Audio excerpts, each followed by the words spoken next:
On September 3, 2018, 8-year-old Emma Rodriguez disappeared from Millbrook Elementary's playground during recess. 17 teachers, 43 children, security cameras on every corner. But for exactly 90 seconds, no one was watching the swings.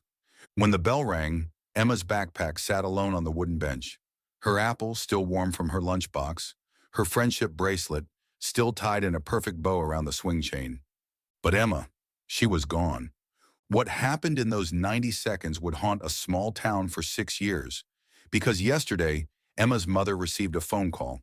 A voice she hadn't heard since that September afternoon whispered 5 words. "Mommy, I'm ready to come home." Mrs. Rodriguez still keeps Emma's bedroom exactly as it was. The Harry Potter books stacked by reading level. The constellation projector Emma saved 3 months of allowance to buy. The half-finished puzzle of the solar system, missing only Jupiter and Mars. She was obsessed with space, Mrs. Rodriguez tells me, her fingers tracing the edge of Emma's astronomy notebook. Said she was going to be the first person to walk on Jupiter. I told her Jupiter doesn't have solid ground, but she just smiled and said, "Then I'll build one, Mommy." September 3rd started like any other day. Emma wore her favorite purple sneakers, the ones with stars that light up when you jump. She packed her usual lunch, peanut butter sandwich, apple slices, and a note from her mother that read, "Shine bright today, my little star." But there was something different that morning. Emma hugged her mother longer than usual at the school gate, looked back twice as she walked toward the building. When Mrs. Rodriguez asked about it later, Emma's teacher, Ms. Patterson, remembered it clearly. Emma seemed excited about something, Ms. Patterson recalls. During morning reading time, she kept checking the clock. When I asked if she needed to use the restroom, she said, "No, I'm waiting for recess." At 11:47 a.m., 43 third graders burst through the doors onto Millbrook Elementary's playground. The autumn air was crisp, the kind that makes children run faster, laugh louder. Emma headed straight for the swings, her usual spot in the far corner where she could see the entire playground. Security footage shows her swinging contentedly, her star-up sneakers catching the sunlight with each kick forward. She's alone but doesn't seem lonely. Every few seconds, she glances toward the school parking lot. At 11:51 a.m., something catches her attention. She stops swinging abruptly, plants her feet in the mulch. The camera angle doesn't capture what she's looking at, but her body language is clear. Recognition, then excitement. Emma carefully unties her friendship bracelet, the one her best friend Sophia made her, and wraps it around the swing chain, like she's saving her spot, like she's planning to come back. At 11:52 a.m., she walks off camera. 90 seconds. That's how long the playground was unwatched.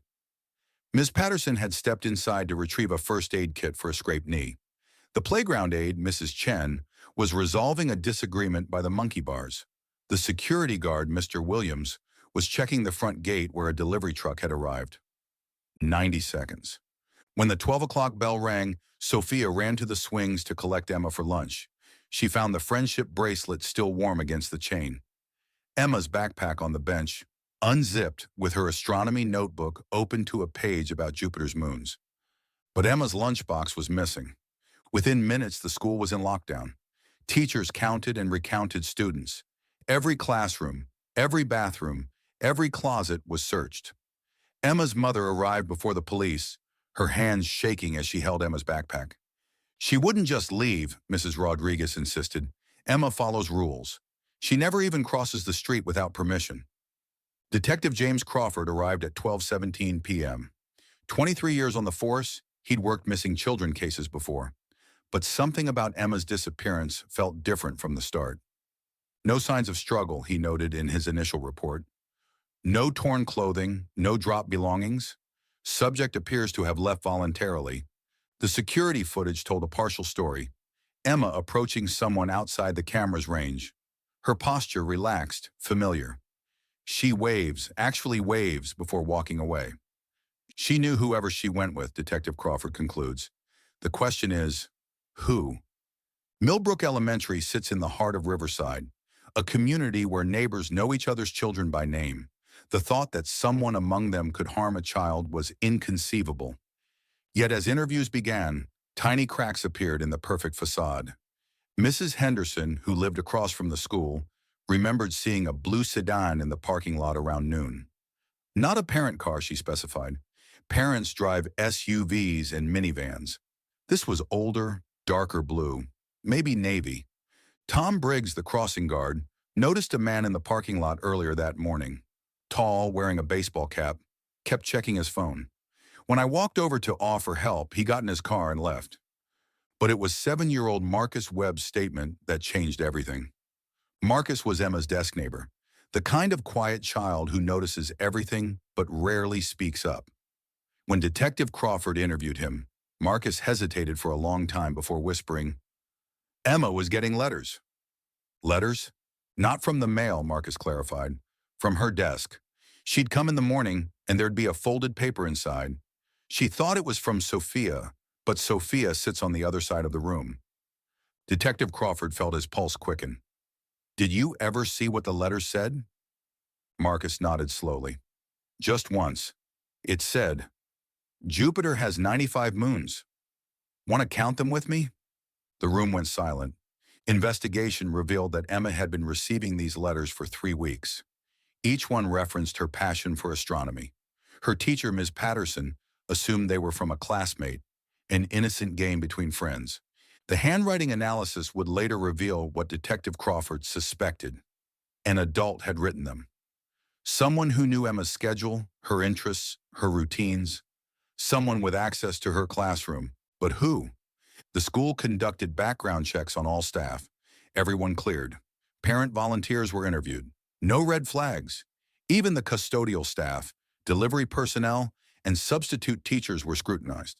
The person who'd been grooming Emma Rodriguez remained invisible. As days turned to weeks, Riverside began to eat itself alive. Neighbors eyed each other with suspicion. Parents formed watch groups. The school hired additional security. Emma's mother appeared on local news pleading for information. "Emma, if you can hear this, Mommy loves you. Come home." But as autumn faded to winter, hope faded too. The FBI joined the investigation. Amber Alerts expanded nationwide. Emma's face appeared on milk cartons and highway billboards. Still, nothing. Detective Crawford kept one piece of evidence on his desk, the friendship bracelet Emma had left on the swing. A reminder that somewhere, a little girl who dreamed of walking on Jupiter was waiting to come home. He had no idea that 6 years later, that bracelet would become the key to solving everything. October 15th, 2024. 6 years, 1 month, and 12 days after Emma Rodriguez vanished from Millbrook Elementary's playground. Mrs. Rodriguez is washing dishes when her phone rings. Unknown number. She almost doesn't answer. 6 years of false leads and cruel pranks have made her cautious. But something makes her pick up. "Hello?" Static. Then a voice she'd know anywhere. "Mommy, it's Emma. I'm ready to come home." The plate in Mrs. Rodriguez's hands shatters on the kitchen floor. "Emma? Emma, baby, where are you? I'm not sure. There are trees everywhere, and a house with blue shutters." "Mommy, I've been waiting like you taught me. When lost, stay put until help comes." Mrs. Rodriguez is crying, shaking, trying to trace the call on her phone. "Sweetheart, have you been hurt?" "No, Mommy. The lady was nice. She taught me about Jupiter's moons. We counted all 95 of them. But she's gone now and I want to come home." "The lady? Emma, what lady? What was her name?" "She said to call her Aunt Margaret." "But Mommy, I remember now. She's not really my aunt, is she?" Detective Crawford, now retired but still haunted by Emma's case, gets the call 20 minutes later. He's at Mrs. Rodriguez's house within an hour, listening to the recorded conversation with disbelief. The voice analysis will take 48 hours, he tells Emma's mother. But Mrs. Rodriguez, Emma would be 14 now. This voice sounds exactly like the 8-year-old who vanished 6 years ago. Within hours, a multi-state search is underway. The call traced to a cell tower in rural Montana, 1,200 miles from Riverside. FBI agents flood the area, searching for blue-shuttered houses, for any sign of Emma Rodriguez. But it's a local sheriff who makes the discovery. Margaret Holloway, 73, found dead in her cabin 3 days earlier. Natural causes, the coroner determined. Heart failure. She'd lived alone for decades. No family, no visitors. A recluse who ordered groceries online and paid cash for everything. In Margaret's basement, they find a room that stops Detective Crawford's heart. Astronomy posters cover every wall. Jupiter, Saturn, Mars, a telescope by the window, star charts and constellation maps. And in the center of the room, a small bed with purple sheets. On the nightstand, Emma's missing lunchbox, now dented and faded. Inside, a half-eaten apple, desiccated but still recognizable. Next to it, a stack of letters in Margaret's handwriting. Day 1. Emma is adjusting well. She misses her mother but enjoys learning about space. Day 847. Emma helped me identify Ganymede tonight. She's becoming quite the astronomer. Day 2190.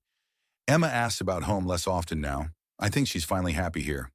The final entry, dated 3 days ago. Day 2208. I'm dying. Emma deserves to go home. I've taught her to use my phone. She knows her mother's number by heart. But Emma isn't there. Detective Crawford examines every inch of Margaret's property. The house, the yard, the woods beyond. No sign of a 14-year-old girl, no Emma. It's Mrs. Rodriguez who finds the answer. Following a narrow trail behind the house, she discovers a small clearing where someone has been living rough. A makeshift shelter built from branches and tarps. Inside, Emma's purple sneakers, now size 7. A journal filled with 6 years of entries. And a photograph. The photo shows Emma at age 14, tall and serious, standing next to Margaret Holloway. They're pointing at the night sky. On the back, in Emma's handwriting, Margaret taught me that Jupiter has 95 moons, but only 4 you can see with a small telescope. She was wrong about one thing, though. I don't need to build ground on Jupiter to walk there. I just need to keep reaching for the stars. Love, Emma Rodriguez, October 12th, 2024, 3 days ago. That evening, as search teams scour the Montana wilderness, Mrs. Rodriguez's phone rings again. Mommy? Emma? Baby, where are you? We're looking for you. I know, Mommy, I can see the helicopters, but I need to ask you something first. Mrs. Rodriguez grips the phone. Anything, sweetheart. Anything. Margaret died, Mommy. She was the only person who knew where I was for 6 years. She kept me safe, but she also kept me from you. I'm not the little girl who left the playground. I'm not sure who I am anymore. Silence stretches between them. I know the way home now, Emma continues, but I'm scared. What if I'm different? What if we can't be the same family we were before? Mrs. Rodriguez closes her eyes, remembering the 8-year-old who wanted to walk on Jupiter. Emma, listen to me. You're my daughter. You'll always be my daughter. Not because you're the same little girl who left, but because you're the incredible young woman who survived, who learned about the stars, who found her way back to me. Even if I'm different, especially because you're different. Come home, my little star. Let's figure out who we are together. 2 days later, Emma Rodriguez walks out of the Montana woods. She's tall, quiet, and carries herself with the self-reliance of someone who's learned to survive. She wears a jacket too big for her frame and carries a small telescope. The reunion is awkward at first. 6 years is a lifetime in a child's development. Mrs. Rodriguez hugs a stranger who looks like her daughter. Emma hugs a mother who seems smaller than she remembered. But slowly, pieces of the old Emma emerge. She still loves peanut butter sandwiches, still checks the locks twice before bed, still looks up at the night sky and dreams. Margaret wasn't evil, Emma tells the investigators later. She was lonely. She really believed she was saving me from something. She taught me algebra and Latin and how to identify every constellation in the Northern Hemisphere. But she stole 6 years from you, Detective Crawford points out. Emma considers this. Yes, but she also gave me something. She taught me that even when you're lost, you can find your way home. Sometimes it just takes longer than you think. 6 months later, Emma Rodriguez enrolls as a sophomore at Riverside High School. She's behind in some subjects, ahead in others. She struggles with crowds but excels in solitude. She's different from the 8-year-old who vanished from the playground. But every night, she calls her mother to say goodnight. And every night, she looks through her telescope at Jupiter's moons, all 95 of them. and whispers a quiet thank you to a lonely woman who loved the stars almost as much as she did. The friendship bracelet Emma left on the swing still hangs in her bedroom, next to the telescope Margaret gave her. Two parts of the same story: the girl who was lost and the young woman who found her way home. Detective Crawford, now fully retired, keeps one photo on his desk. Emma, at 18, accepting a full scholarship to study astronomy at MIT. She's pointing at the stars just like in that final photo with Margaret, but this time, she's pointing toward home. Some children disappear into darkness. Others disappear into light. The lucky ones find their way back to both.